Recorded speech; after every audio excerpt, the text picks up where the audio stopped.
திமோத்தேயு missionary இயக்கத்தின் தரிசன நேரம். கிறிஸ்துவுக்குள் பிரியமானவர்களே, இந்த நிகழ்ச்சியின் மூலம் உங்களை சந்திப்பதிலே நான் மிகுந்த மகிழ்ச்சி அடைகிறேன். ஆண்டவரை துதிக்கிறேன், ஆண்டவரை ஸ்தோத்தரிக்கிறேன். இந்த வாய்ப்பை எனக்கு நல்கின தேவாதி தேவனுக்கு நன்றி உள்ளவனாக நான் இருக்கிறேன்.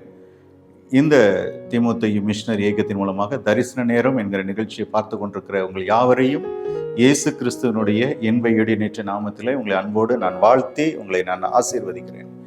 இந்த ஊழியமானது ஆரம்ப நாட்களில் ஒரு சிறு ஜெபக்குழுவாக உருவாக்கப்பட்டது. பின்னர் வளர ஆரம்பித்தது. அநேக தெய்வ பிள்ளைகள் விசுவாசிகள் இந்த ஜெபக்குழுவிலே பங்கெடுக்க ஆரம்பித்தால், ஒரு நாள் ஜெபித்து கொண்டிருக்கும் பொழுது ஆண்டவர் ஜெபிப்பதோடு நின்றுவிடக்கூடாது, வட இந்திய பகுதிகளுக்கு சென்று ஆண்டவரை அறியாத மக்களை கண்டறிந்து அவர்களுக்கு சுவிசேஷத்தை சொல்லி திருச்சபை ஸ்தாபிக்க வேண்டும் என்கிற ஒரு பாரத்தையும் தரிசனத்தையும் ஆண்டவர் கொடுத்தார். அதை நிறைவேற்றுவதற்காக நாங்கள் முயற்சி எடுத்துக்கொண்டிருக்கும் பொழுது 2006 ஆண்டில் சென்னையில் வேர்ல்டு விஷன் எஃபிகோர் என்கிற நிறுவனங்கள் இணைந்து ஒரு பெரிய கருத்தரங்கு நடத்தினார்கள். அதில் 35 வயதுக்குட்பட்டு இந்தியா முழுவதும் இருந்து 3500 பேர் கலந்து கொண்டார்கள். அதிலே அடியேனும் கலந்து கொள்ள கர்த்தர் கிருபை செய்தார். அதிலே இந்த 2006 வரைக்கும் இந்திய தேசத்தில் எங்கெல்லாம் சுவிசேஷம் அறிவிக்கப்பட்டிருக்கிறது, எங்கெல்லாம் சுவிசேஷம் அறிவிக்கப்படவில்லை, எங்கெல்லாம் திறந்த வாசல் இருக்கிறது, எங்கெல்லாம் எதிர்ப்பு இருக்கிறது, எங்கெல்லாம் ஊழியர்கள் பாதங்கள் பட்டிருக்கிறது, எங்கெல்லாம் பாதங்கள் படவில்லை என்கிற எல்லா விஷயங்களையும் எங்களுக்கு எல்சிடி மூலமாக காண்பித்து புஸ்தகமாக அச்சிட்டு கையில் கொடுத்தாங்க. அப்பொழுது அதில் என்னோடு கூட அந்த கூட்டத்தில் கலந்து கொண்ட ஒரு தம்பி, நான் இருக்கிற மராட்டிய மாநிலம் வாருங்கள், மகாராஷ்டிரா வாருங்கள், ஆண்டவரை அறியாத மக்கள் மத்தியிலே நான் ஊழியத்தை செய்ய நான் அர்ப்பணம் செய்திருக்கேன். நான் இருக்கிற அந்த மகாராஷ்டிரா மாநிலம் சந்திரபூர் மாவட்டத்தில் அநேக கிராமங்களிலே ஊழியர்களுடைய பாதங்கள் படாத பகுதிகள் எண்ணற்ற பகுதிகள் இருக்கிறது என்று சொல்லி என்னுடைய விலாசத்தையும் அவனிடத்தில் கொடுத்து, அவனுடைய விலாசத்தை என்னிடத்தில் கொடுத்து கிட்டத்தட்ட ஓர் ஆண்டு என்னிடத்தில் ஃபோன் மூலமாக ஒவ்வொரு நாளும் தொடர்பில் இருந்தார். ஆனால் ஒரு நாள் ஜெபக்குழுவிலே நாங்கள் பகிர்ந்து கொண்ட பொழுது ஆண்டவர் எனக்கு ஊழியத்தை செய்ய வேண்டும், வட இந்தியா புறப்பட்டு போக வேண்டும் தரிசனத்தை கொடுத்தார். குடும்ப ஜெபம் பண்ணும் பொழுது ஜெபக்குழுவிலே பகிர்ந்து கொண்டேன். அதில் மூத்த ஒரு அங்கிள் என்னை தட்டி கொடுத்து, கர்த்தர் அழைத்தால் திட்டமாக அழைத்தால் புறப்பட்டு போக நாங்கள் ஜெபிக்கிறோம் என்று சொல்லி ஒரு நாள் அந்த ஜெபக்குழுவிலிருந்து மூத்த ஒரு அண்ணன் எங்களோடு வந்து அந்த ஊழியத்தை ஆரம்பித்து வைத்தார்கள். இதுதான் தீமோத்தேயு மிஷனரி இயக்கத்தினுடைய ஆரம்பம். ஆரம்ப நாட்களில் மகாராஷ்டிராவில் நாங்கள் கான்சன்ட்ரேஷன் பண்ணி ஊழியம் செய்தோம். அப்படி ஒரு நாள் ஊழியம் செய்து கொண்டிருக்கும்பொழுது ஒரு செங்கற்சூளையில் நாங்கள் ஆண்டுடைய அன்பை சொல்ல போகும்பொழுது அங்கிருந்த மக்கள் சத்தீஸ்கர் மாநிலத்தில் நாங்கள் வந்து வேலை செய்து கொண்டிருந்தார்கள்.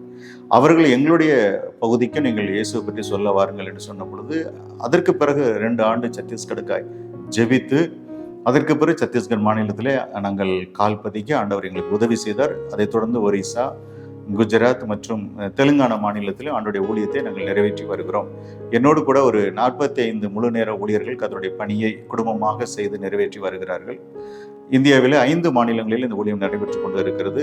இந்த கிட்டத்தட்ட 18 ஆண்டு ஊழியத்தினுடைய முயற்சியினாலே இன்றைக்கு கிட்டத்தட்ட ஒரு 51 இடங்களில் ஓய்வு நாள் ஆராதனை நடைபெற்று கொண்டு இருக்கிறது. அதில் நாங்கள் 2 இடத்துல ஆலயம் கட்டி முடித்திருக்கிறோம். 2வது ஆலயம் இன்னும் இந்த ஒயரிங் வேலை முடியாத நிலையில மாலையிலே அவர்கள் கேண்டில் பற்ற வைத்து அந்த ஆராதனை நடத்தி கொண்டு இருக்கிறார்கள். அந்த ஆலயம் ஒயரிங் செய்யப்படுவதற்கான தேவைகள் இருக்கிறது, நீங்கள் ஜெபித்துக் கொள்ளுங்கள். மீதி உள்ள இடங்களிலே 49 இடங்களிலே விசுவாசிகளுடைய வீடுகளிலும் வீட்டு முற்றத்திலும் திறந்த வெளியிலும் மேலே பெட்ஷீட் அல்லது சாரியை கட்டி நாங்கள் தேவனை ஆராதித்துக் கொண்டிருக்கிறோம். 49 இடங்களிலே ஆலயங்கள் கட்ட வேண்டிய ஒரு கட்டாயம் தேவை எங்களுக்கு ஏற்பட்டிருக்கிறது. ஆகவே இப்பொழுது ஆலயத்திற்கு என்று சொல்லி இலவசமாக இடம் கிடைப்பதில் இடம் வாங்கி கட்ட வேண்டிய கட்டாயத்தில் இருக்கிறோம். அதற்காகவும் நீங்கள் ஜெபித்துக் கொள்ளுங்கள். என்னோடு கூட 45 ஊழியர்கள் இருக்கிற அதில் 11 பேருக்கு மட்டுமே ஊழியத்தை மிஷனரியை தாங்கக்கூடிய ஸ்பான்சர்ஸ் இருக்கிறார்கள். மீதி இருக்கிற கிட்டத்தட்ட 34 பேருக்கு ஸ்பான்சர்ஸ் இல்லாத நிலை இருக்கிறது. ஆகவே அதை நீங்கள் கருத்தில் கொண்டு உங்களுடைய குடும்ப சார்பாக திருச்சபை சார்பாக ஒரு மிஷனரியை தாங்க நீங்கள் முன்வரலாம். அது மாத்திரமல்ல, இன்னும் என்னுடைய டேபிளில் ஒரு 80க்கும் மேற்பட்ட அப்ளிகேஷன் வெயிட்டிங்கில் இருக்கிறது. ஊழியத்தை செய்ய விருப்பமாக இருக்கிற வட இந்திய தம்பி தங்கச்சிமார் ஊழியத்தை செய்வதற்கு அர்ப்பணம் செய்திருக்கிற எடுத்து பயன்படுத்த முடியாத நிலை இருக்கிறது. ஆகவே இன்னும் அறுப்பு மிகுதி, வேலையாட்களை கொஞ்சம். நீங்கள் என்ன செய்யலாம் என்று சொல்லி இந்த நிகழ்ச்சி சொல்ல நான் விரும்புகிற காரியம், முதலாவது இந்த ஊழியத்திற்காக நீங்கள் தனிப்பட்ட முறையில் நீங்கள் ஜெபிக்கலாம். ரெண்டாவது, நீங்கள் குடும்பமாக கூடி ஜெபிக்கலாம். அல்லது தெருக்களிலே ஒரு தெருவிலே நீங்கள் 4 அல்லது 5 கிறிஸ்தவ குடும்பங்கள் இருந்தால் நீங்கள் கூடி வாரத்துக்கு ஒரு நாள் ஒரு மணி நேரம் எங்களுடைய ஊழியத்திற்காக நீங்கள் ஜெபிக்கலாம். மூன்றாவது, உங்களுடைய நண்பர்களுக்கு இந்த ஊழியத்தை குறித்து நீங்கள் அறிமுகப்படுத்தலாம். இப்படி ஒரு ஊழியம் இருக்கிறது, நாம் இந்த ஊழியத்திலே நாம் கவனம் செலுத்துவோம், அந்த ஊழியத்திற்காக ஜெபிப்போம் என்று சொல்லி நீங்கள் உங்களுடைய நண்பர்களுக்கு நீங்கள் இந்த ஊழியத்தை குறித்து அறிமுகப்படுத்தலாம். அது மாத்திரமல்ல, நீங்கள் திருச்சபைகளில் பொறுப்புகளில் முக்கிய பொறுப்புகளில் இருந்தால் உங்களுடைய திருச்சபையில் ஒரு ஓய்வு நாள் ஆராதனையிலோ அல்லது சிறப்பு கூட்டத்தில், குறிப்பாக உபவாச கூட்டத்திலோ அல்லது கன்வென்ஷன் கூட்டங்களிலோ நீங்கள் உங்களுடைய திருச்சபையிலே அதை நாங்கள் ஆண்டுடைய வார்த்தையை பகிர்ந்து கொள்வதற்கு நீங்கள் வாய்ப்புகளை ஏற்படுத்தி கொடுக்கலாம். நான்காவது, நீங்கள் பணித்தலங்களை வந்து நீங்கள் பார்வையிடலாம். இப்படிப்பட்ட ஊழியம் ஒன்று இருக்கிறதா என்று சொல்லி உங்களுக்கு ஒரு கேள்வி எழலாம் அல்லது சந்தேகங்கள் எழும்பலாம். ஆகவே நீங்கள் தாராளமாக பணித்தலத்தை வந்து நீங்கள் பார்வையிடலாம். அது மாத்திரமல்ல, எங்களுக்கு இன்னும் தேவையான பொருட்களை குறித்த சில குற்றங்களை வேதாகமும், ஹிந்தி வேதாகமும், நூற்றுக்கணக்கான வேதாகமும் எங்களுக்கு தேவைப்படுகிறது. ஆகவே இந்த சாதாரண ஒரு வேதாகமம் வாங்குவதற்கு கிட்டத்தட்ட 165 ரூபாய் எங்களுக்கு வேதாகமம் அங்கே தேவைப்படுகிறது. நீங்கள் இந்த நிகழ்ச்சி மூலம் பார்க்கிறவர்கள் வேதாகமம் வாங்குவதற்கு நூற்றுக்கணக்கான வேதாகமம் தேவைப்படுகிறது. அது மாத்திரமல்ல, வாங்கி கொடுப்பதற்கு உதவி செய்யலாம். புதிய ஏற்பாடு பல ஆயிரங்கள் எங்களுக்கு தேவைப்படுகிறது. ஹிந்தி புதிய ஏற்பாடு பல ஆயிரங்கள் தேவைப்படுகிறது. அதற்கென்று சொல்லி நீங்கள் உதவி செய்யலாம். அது மாத்திரமல்ல, பணித்தளத்தில் எங்களுக்கு டோலக் அடித்து பாடுவார்கள், அது தேவைப்படுகிறது. சில இடங்களில் ஜாலர் அடித்து பாடுவார்கள், ஜாலர் எங்களுக்கு தேவைப்படுகிறது. கிட்டத்தட்ட ஒரு 3 2 வீலர் அவசரமாக எங்களுக்கு தேவைப்படுகிறது. நீங்கள் அதற்கென்று சொல்லி பிரத்யேகமாக உதவி செய்யலாம். இது தவிர நீங்கள் பணித்தளத்துக்கு என்ன செய்ய விரும்புகிறீர்களோ, கர்த்தர் உங்களுக்கு என்ன செய்ய விரும்புகிறாரோ அதை நீங்கள் செய்யலாம். குறிப்பாக நீங்கள் ஜெபியுங்கள், பணித்தளங்களை வந்து பாருங்கள். கர்த்தர் செய்கிற மகத்தான காரியங்களை நீங்கள் அறிந்து கொள்ள முடியும். 5 மாநிலத்தில் ஊழியம் நடக்கிறது. மகாராஷ்டிரா, சத்தீஸ்கர், ஒரிசா, குஜராத் மற்றும் தெலுங்கானா 5 மாநிலங்களில் ஊழியம் நடைபெறுகிறது. நான் ஏற்கனவே சொன்னது போல 45 முழு நேர ஊழியர் குடும்பங்கள் ஆண்டுடைய ஊழியத்தை செய்து வருகிறார்கள். 51 இடங்களிலே ஓய்வு நாள் ஆராதனை நடைபெறுகிறது. 2 ஆலயம் கட்டப்பட்டிருக்கிறது. 49 ஆலயங்கள் கட்டப்பட வேண்டும். இன்னும் நூற்றுக்கணக்கான மிஷினரிகள் எங்களுக்கு தேவை. அவர்கள் எடுத்து பயன்படுத்த முடியாத நிலை இருக்கிறது. மிஷினரியை தாங்குகிறவர்கள் எங்களுக்கு தேவை. அடுத்தபடியாக மிஷினரி குழந்தையினுடைய படிப்பிற்கு என்று சொல்லி நீங்கள் மாதந்தோறும் ஒரு 1000 நீங்கள் கொடுத்து உதவி செய்யலாம்.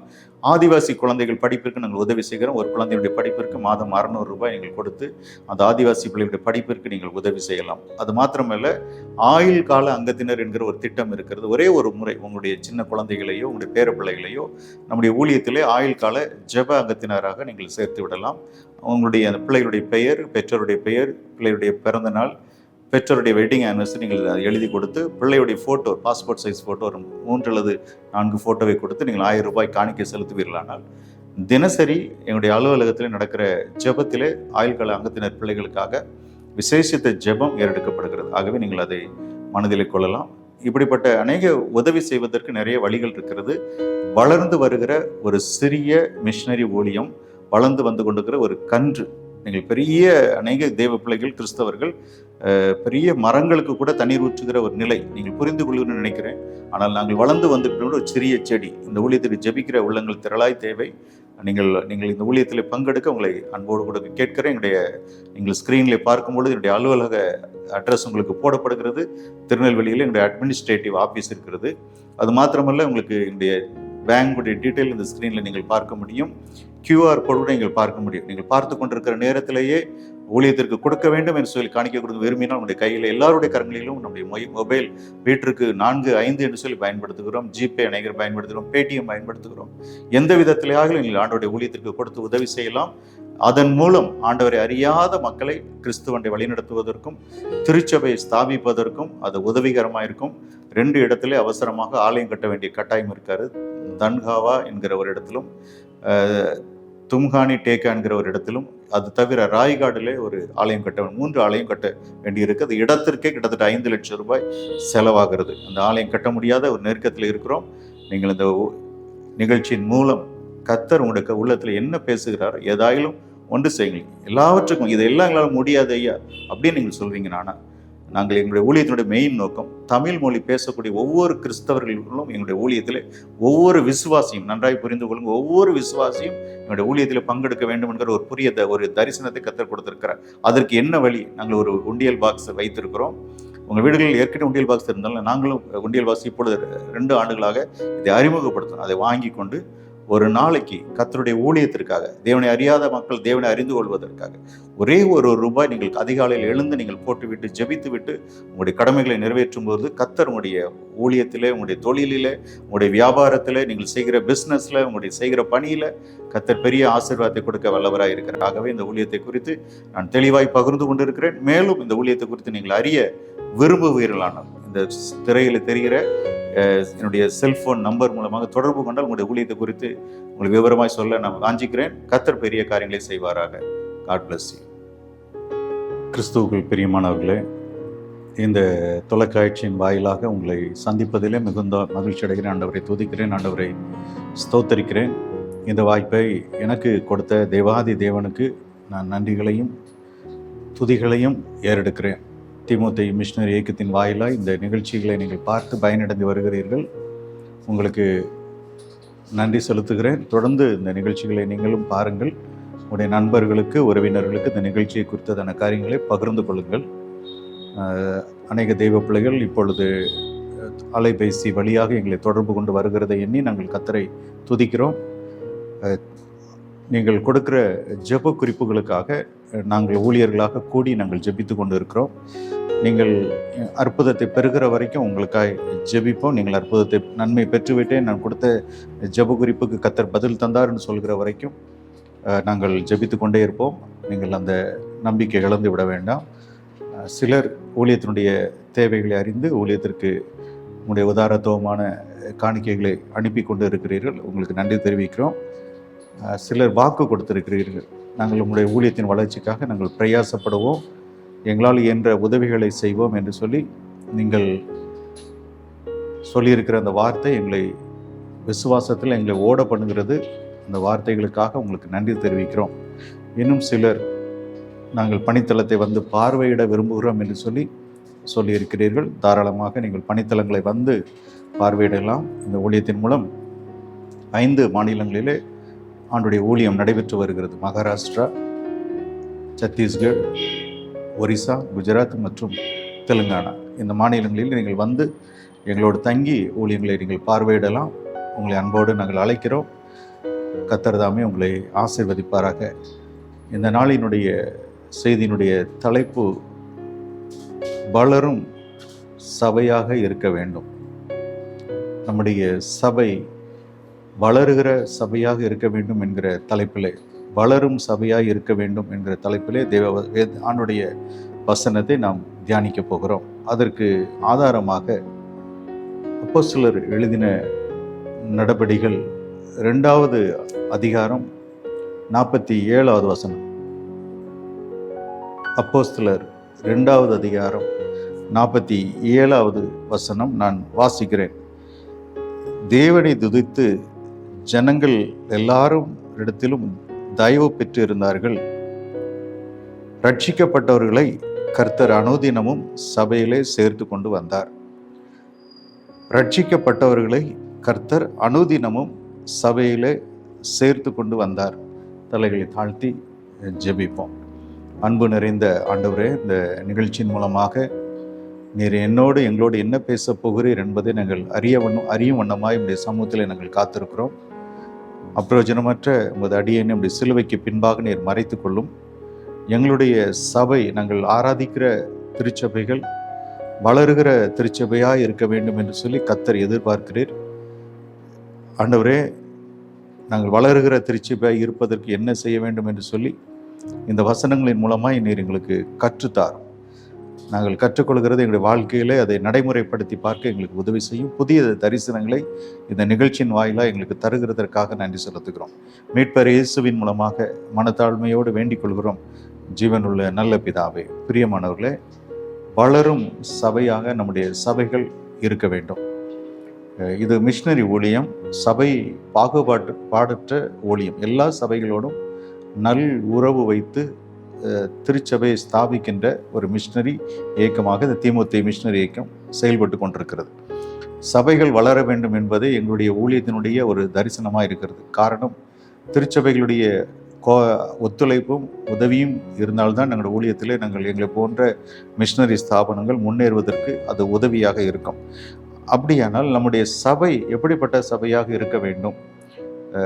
அப்போஸ்தலர் 2:47 வாசித்தோம். தேவனை துதித்து ஜனங்கள் எல்லாரிடத்திலும் தயவு பெற்று இருந்தார்கள். ரட்சிக்கப்பட்டவர்களை கர்த்தர் அனுதினமும் சபையிலே சேர்த்தார். இன்னும் ஆழமாய் அறிந்து கொள்வதற்காக முந்தின 43, 44, 45, 46 நான் வாசிக்கிறேன். எல்லோருக்கும் பயம் உண்டாயிற்று. அப்போஸ்தலர்கள் அநேக அற்புதங்களும் அடையாளங்களும் செய்யப்பட்டது. விசுவாசிகள் எல்லாரும் ஒருமித்து சகலத்தை பொதுவாய் வைத்து அனுபவித்தார்கள். காணியாட்சிகளையும் ஆஸ்திகளையும் விற்று ஒருவருக்கொருவர் தேவையானது தக்கதாய் அவர்களை எல்லாருக்கும் பகிர்ந்து கொடுத்தார்கள். அவர்கள் ஒருமனப்பட்டவர்களாய் தேவாலயத்தில் அனுதினமும் தரித்திருந்து வீடுகள் தோறும் அப்பன் விட்டு மகிழ்ச்சியோடு கபடம் இல்லாத இருதயத்தோடும் போஜனம் பண்ணினார்கள். வீடுகள் தோறும் அப்பம் விட்டு மகிழ்ச்சியோடும் கபடம் இல்லாத இருதயத்தோடும் போஜனம் பண்ணி என்று சொல்லப்படும். திருச்சபை நம்முடைய வாழ்க்கையில திருச்சபை கபடு இல்லாத ஒரு திருச்சபை. வெளியே ஒன்று திருச்சபையில பார்க்கும்போது ஸ்தோத்திரம் என்று சொல்வது, சிரித்து பேசுவது போல உதட்டளவிலே சிரித்து பேசுவது, ஆனால் உள்ளத்திலே கசப்புகளை வைத்திருப்பது. அங்கு போடப்பட்ட கபடம் இல்லாத இருதயத்தோடு போஜனம். கபடம் இல்லாததுன்னா சிறு பிள்ளைகள் தான் அந்த கபடு சூதுவாது குழந்தைகள் மனதில் வைத்து கொள்ள மாட்டார்கள். சின்ன பிள்ளையா இருக்கும் பொழுது கூடி விளையாடுவார்கள். திடீர்னு சொல்லி ஒருவருக்கொருவர் சண்டை போட்டுக்கொண்டு நான் உன்ட்ட பேச மாட்டேன் அப்படின்னு சொல்லிவிட்டு போவார்கள். ஆனால் கொஞ்சம் ஒரு சில மணித்துளிகளில் திரும்பவும் அவர்கள் சேர்ந்து கொள்வார்கள். காரணம் என்ன? கபடம் இல்லாத ஒரு இருதயம் குழந்தையினுடைய இருதயம். சிறு பிள்ளைகளாகினால்தான் ஒருவன் சிறு பிள்ளை போல் மாறாவிட்டால் தேவனுடைய ராஜ்யத்தை காண மாட்டான். அப்போ சிறு பிள்ளைகள் இடத்துல என்ன இருக்காது? கபடு சூதுவாது அவர்களிடத்தில் இருக்கிறது. அப்போ சபையிலே கபடு இருக்கிறது, சூதுவாது இருக்கிறது என்பதை அப்போஸ்தலனாகிய பவுல் உணர்ந்தபடினால இதை எச்சரிப்போடு எழுதுகிறார். வீடுகள் தோறும் அப்பம் விட்டு மகிழ்ச்சியோடும் கபடமில்லாத இருதயத்தோடும் போஜனம் பண்ணினார்கள். ரட்சிக்கப்பட்டவர்களை, அடுத்த வசனம், ரட்சிக்கப்பட்டவர்களை கர்த்தர் அனுதினமும் சபையிலே சேர்த்தார். சபையிலே சேர்க்க வேண்டிய, இன்னைக்கு நம்முடைய சபைக்கு புதிதாய் ஒருவர் வருகிறார் என்று சொன்னால் அவரை நாம் ஏற்றுக்கொள்கிறோம். சில சபைகளிலும் புதிதாய் வருபவர்களை பார்த்து அவர்களை அன்போடு வரவேற்று அவர்களுக்கு நீங்கள் எங்கே இருந்து வருகிறீர்கள், நீங்கள் எந்த ஊர்ல இருந்து வருகிறீர்கள், உங்களுடைய குடும்பம், உங்கள் வீடு எங்கே இருக்கிறது, உங்கள் வீட்டினுடைய சூழ்நிலை இல்லைன்னு சொல்லி அந்த புதிதாய் வருபவர்களை அன்போடு விசாரித்து நீங்கள் கவலைப்பட வேண்டாம், இனிமேல் தொடர்ந்து எங்களுடைய ஆலயத்திற்கு வாருங்கள் என்று சொல்லி அவர்களை ஆறுதல் படுத்தி அவர்கள் வீடு விசிட் பண்ணி அவர்களை உற்சாகப்படுத்தி தொடர்ந்து அவர்கள் சபைக்கு வருகிறார்களா என்பதை கவனித்து கவனமாய் செயல்படுகிற சபைகளும் உண்டு. யார் வந்தாலும் வரட்டாலும் ஒரு அலட்சியம் பண்ணுகிறது. எனக்கு வரக்கூடிய அந்த ஊதிய தொகை எனக்கு 1ஆம் தேதி கிடைத்து விடும், சபைக்கு யார் வந்தா என்ன வராவிட்டா என்ன என்று சொல்லி இருக்கக்கூடிய மேய்ப்பர்களும் இந்த தேசத்திலே வாழ்ந்து கொண்டு இருக்கிறார்கள். அது மாத்திரமல்ல, திருச்சபைக்குள்ளே ஒரு அன்பற்ற தன்மை. நான் அநேக திருச்சபைக்கு செல்வதனால இந்திய தேசம் எங்கிலும் சபை பாகுபாடு இல்லாமல் அநேக திருச்சபைகளுக்கு நான் சென்று ஆண்டோடைய செய்தியை நாங்கள் கொடுத்து வருகிறோம். சிஎஸ்ஐ ஆலயங்களுக்கு செல்கிறோம், சிஎன்ஐ செல்கிறோம், சிஎம்எஸ், மெத்தடிஸ்ட், லுத்ரன், இசிஐ, அட்வென்த் திருச்சபை, செவன்த் டே திருச்சபை என்று சொல்லி சபை பாகுபாடு இல்லாமல் ஏஜி சபைகள், பெண்டிகாஸ்டல் சபைகள் என்று சொல்லி எல்லா சபைகளிலும் ஆண்டுடைய செய்தியை கொடுக்க போகிறோம். ஆனால் எல்லா சபைகளிலும் பிரிவினை இருக்கிறது. காரணம் சூதுவாது. ஏதோ ஒன்றை மனதில் வைத்து கொண்டு கசப்பை வைத்துக்கிட்டு வாயளவில் பேசுறது, வாயளவில் சிரிக்கிறது, ஆனால் உள்ளுக்குள்ளே பார்த்தா கசப்பு. ஆனால் அங்கு போடப்பட்டிருக்கிறது, கபடம் இல்லா இருதயத்தோடு போஜனம் பண்ணி தேவனிதை துதித்து ஜனங்களிடத்திலும் தயவு பெற்றனர். ஊழியர்களும் ஒருவருக்கு ஒரு தயவு பெற்று இருக்கிறார்கள், விசுவாசிகளும் தயவு பெற்றிருக்கிறார்கள். ரட்சிக்கப்பட்டவர்களை அனுதினமும் சபைகளை சேர்த்து. அப்போ நம்முடைய சபை வளராததற்கு முதல் காரணம், நம்முடைய சபைகளிலே கபடம் இல்லாத இருதயம் வேண்டும் என்று சொல்லி கர்த்தர் எதிர்பார்க்கிறார்.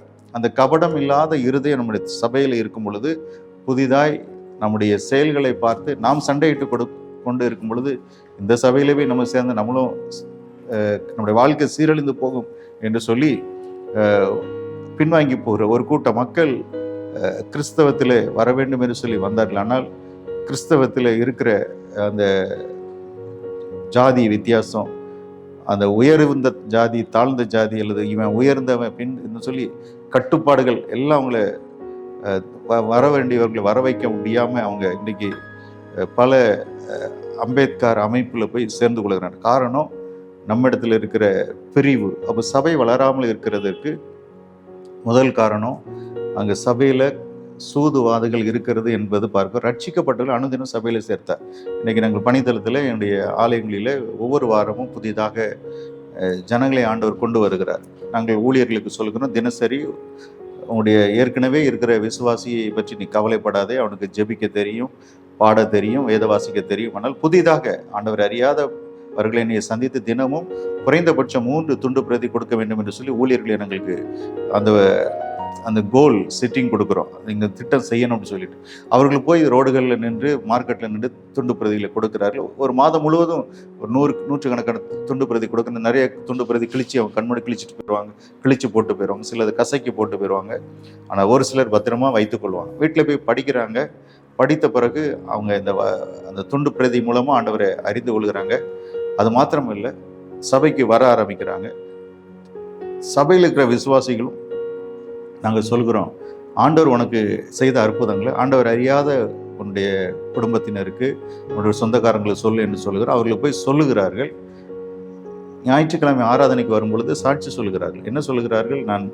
எனக்கு இப்படி ஒரு பிரச்சனை இருந்தது, திருச்சபை மக்கள் எங்களுக்காக ஜெபித்தீர்கள், ஆண்டவர் எங்களுக்கு விடுதலை கொடுத்தார், ஆண்டவர் எங்களுக்கு செய்த அற்புதத்தை ஆண்டவர் அறியாத ஒருவனுக்கு சொன்னோம், அவர்களும் இந்த இயேசுவை அறிந்து கொள்ள ஆவலோடு இருக்கிறாங்க, சர்ச்சுக்கு புதிய நபரை கூட்டிகிட்டு வந்து சொல்லி எழுப்பி காட்டுவார். நம்முடைய பாரம்பரியமான சபையில் நீங்களும் நானும் அங்கத்தினராக இருக்கிறோம். நம்முடைய சபை வளருகிற சபையாக இருக்கிறதா? அதற்கு வளராமல் இருக்கிறதற்கு காரணம் என்ன? முதலாவது கசப்பு, நம்ம கபடற்ற இருதயம் நமக்கு வேண்டும் என்று சொல்லி எதிர்பார்க்கிறோம். அங்கு அப்போஸ்தலர் 6வது அதிகாரம் 7வது வசனம் சொல்கிறது. என்ன சொல்கிறது? அப்போஸ்தலர் 6:7 நான் வாசிக்கிறேன். தேவ வசனம் விருத்தி அடைந்து சீசருடைய தொகை எருசலேம் போயிடுது. சீசருடைய எண்ணிக்கை அது எருசலேமில் பெருக ஆரம்பித்தது. ஊழியம் செய்கிறவருடைய எண்ணிக்கை பெருக ஆரம்பித்தது. அதனால சபை பக்தி விருத்தி அடைந்தது. சபை வளர்ச்சிக்காக சீஷர்களாக லீடர்ஷிப் எழும்பணும். மூப்பர்களுக்கு கர்த்தர் வேதத்திலே சில அதிகாரங்களை கொடுத்திருக்கார். சபை ஒருவன் வியாதிப்பட்டால் சபை மூப்பரை அழைப்பானாக, அவர்கள் எண்ணெய் பூசி ஜெபிக்கும் பொழுது விடுதலை உண்டாகும் என்று சொல்லி வேதம் நமக்கு கற்றுக் கொடுக்கும். வேதத்தில் மூலமாய் மூப்பர்களுக்கு என்ன அதிகாரத்தை கர்த்தர் கொடுத்திருக்கிறார், என்ன வல்லமையை கொடுத்திருக்கிறார், அதை அறிந்து மூப்பர்கள் செயல்படும் பொழுது சீஷருடைய தொகை நாம் இருக்கிற கிராமங்களில் எண்ணிக்கை பெருகும், நாம் இருக்கிற பட்டணத்தில் எண்ணிக்கை பெருகும். அது மாத்திரமல்ல, அப்போஸ்தலர் 9:31 என்ன சொல்லுகிறது என்பதை பாரு. அப்போஸ்தலர் 9:31 நான் வாசிக்கிறேன், நீங்கள் வேதத்தை கவனியுங்கள்.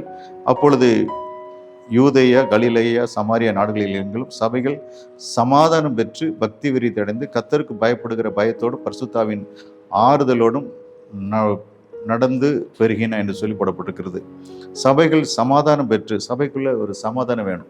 ஆராதிக்க வருகிறவர்களுக்கு சபை குறித்ததான நமது சர்ச்சுக்கு போனால் என் மனசுக்கு ஒரு ஆறுதல் கிடைக்கும், ஆறுதலான வசனத்தை நான் கேட்க முடியும் அப்படி சொல்லி சபைகள். அது மாத்திரமில்லை, பக்தி விருத்தி அடையணும்.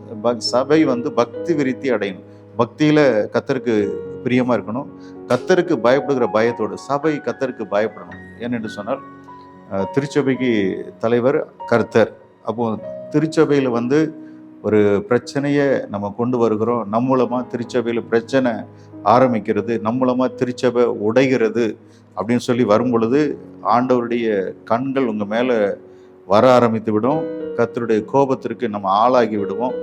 ஆகையினால சபை எதற்காக கொடுக்கப்பட்டிருக்கிறது? சமாதானம் பெற்று பக்தி விருத்தியில் பெருகணும், கர்த்தருக்கு பயப்படுகிற பயத்தில் வளரணும், பரிசுத்தாவியின் ஆறுதலோடும் நடந்து பெருகின. பரிசுத்தாவியினுடைய வல்லமை நம்முடைய சபைகளிலே இருக்க வேண்டும். ஆகவே இதை நம் கருத்திலே கொண்டு நாம் நடக்க வேண்டிய கட்டாயத்திலே நாம் இருக்கிறோம். அப்போஸ்தலர் 12வது அதிகாரம் 24வது வசனம் என்ன சொல்கிறது என்று சொல்லி பார்ப்போம். அப்போஸ்தலர் 12:24 தேவ வசனம் வளர்ந்து பெருகிற்று. ஆண்டுடைய வசனம் வளர்ந்து பெருக வேண்டும். சபை வளர்வதற்கு, சபையின் மூலமாய் சுவிசேஷ ஊழியத்திற்கு முக்கியத்துவம் நம்ம கொடுக்கப்பட வேண்டும்.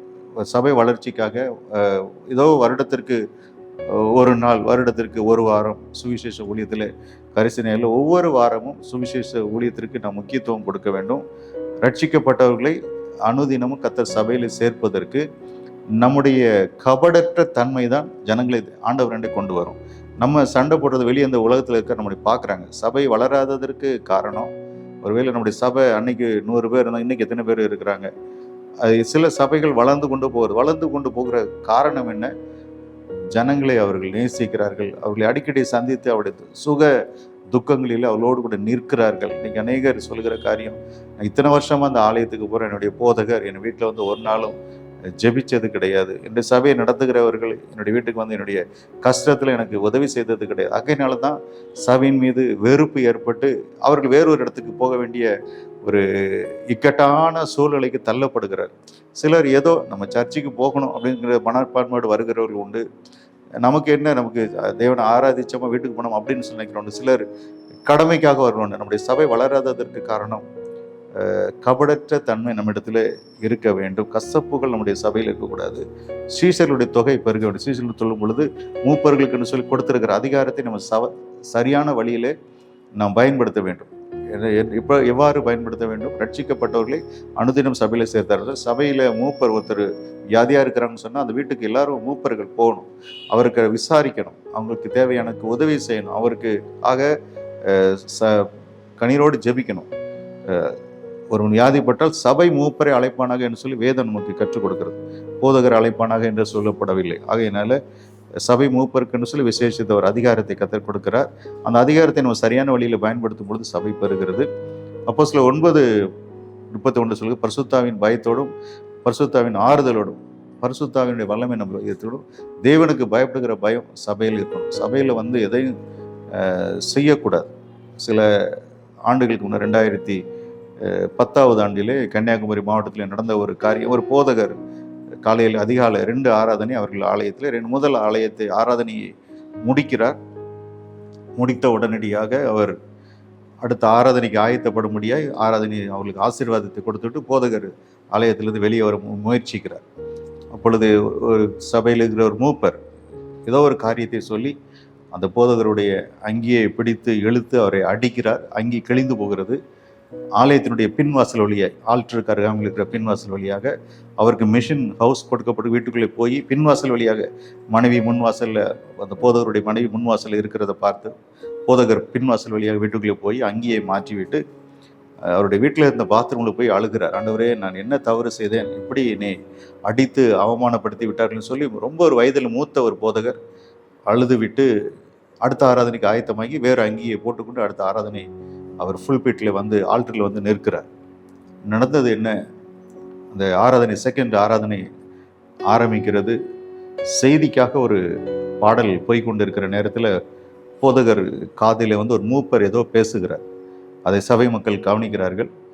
சபையினுடைய போதகர் ஒரு துக்க முகத்தோடு எழும்பி நின்று சொல்கிறார், ஆராதனை இதோடு நாங்கள் நிறைவு செய்கிறோம். நம்முடைய சபையை சார்ந்த ஒருவர் எதிர்பாராத விதமாய் மரித்து விட்டார் என்று சொல்லி அங்கு அனௌன்ஸ்மெண்ட், அறிவிப்பு கொடுக்கப்படுகிறது. அங்கு பார்த்தால் என்ன நடந்தது என்று சொன்னால், காலையிலே அந்த போதகருடைய அங்கியை கிழித்து அவரை அவமானப்படுத்தி அடித்த நபர் திடீர்னு சொல்லி நன்றாக இருந்தவர் திடீர்னு சொல்லி சோவினப்பட்டு மரித்து போகிறார். ஆகையினால சபையிலே சபை நமக்கு சண்டை போடுவதற்கு இடம் அல்ல. சபைக்குள்ள, ஆலயத்திற்குள்ள, ஆலயம் தேவனுடைய வீடு. ஆகையினால சொல்லுங்க, என் ஜனங்களை என்னுடைய ஜெப வீட்டில் கொண்டு வந்து மகிழ பண்ணுவேன் என்று சொல்லி ஆண்டவர் சொல்லுது.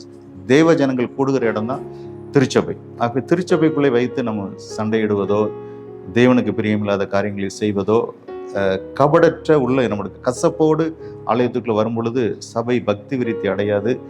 ஆண்டவர் நம்ம ஜனங்களை நம்முடைய நடக்கைகளை பார்த்து உள்ளே வரமாட்டாங்க. ஆகையினால தான் அந்த எச்சரிப்பு நமக்கு வேணும். நம்ம சபை வளராமல் இருக்கிறதுக்கு காரணம் நம்முடைய குறைகள் தான். அதை நம்ம நினைத்து பார்த்து ஆதி அப்போஸ்தலர் காலங்களில் ரட்சிக்கப்பட்டவர்கள் அனுதினமும் சபையில சேர்த்தார். காரணம், சபையில் அன்பு இருந்தது, சமாதானம் இருந்தது, பரிசுத்தாவின் வல்லமை இருந்தது, ஜனங்கள் கர்த்தருக்கு பயப்படுற பயத்தில் இருந்தாங்க, சாட்சி இருந்தது, சீஷருடைய தொகை பெருகினது.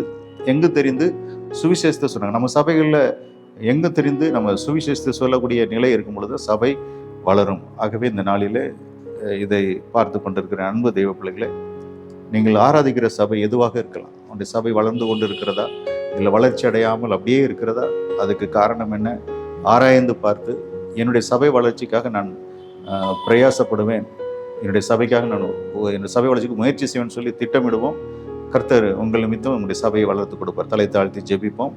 அன்பு நிறைந்த ஆண்டவரே, வளர வேண்டிய சபையாக இருக்க வேண்டிய எங்களுடைய சபை வளர்ச்சி இல்லாமல் சபை இருக்கிறது. என்னுடைய சபை வளர்ச்சிக்கு நாங்கள் நாங்கள் காரணமாய் நடந்து கொள்ள, அதன் மூலம் உம்முடைய ஆசீர்வாதத்தை எங்கள் வாழ்க்கையில் பெற்றுக்கொள்ள கிருபை தாரும். மூப்பர்களுக்கு கொடுத்திருக்கிற அதிகாரத்தை உம்முடைய பலத்தோடு அதை நல்ல காரியங்களுக்கு பயன்படுத்த கிருபை தாரும். சீசருடைய எண்ணிக்கை பெருக கிருபை தாரும். அன்போடு ஒருமனப்பட்டு பக்தி விருத்தியில் வளரக்கூடிய கிருபை எங்களுக்கு தாரும். மீட்பர் இயேசு மூலமாக ஜெபிக்கிறோம் நல்ல பிதாவே. பிரியமானவர்களே, கர்த்தர் உங்களோடு பேசியிருக்கிறார். உங்களுடைய சபைக்காக நீங்கள் முயற்சி எடுங்கள், கண்ணீரோடு ஜெபியுங்கள். வளருகிற சபையை கர்த்தர் மாற்றுவார். God bless you.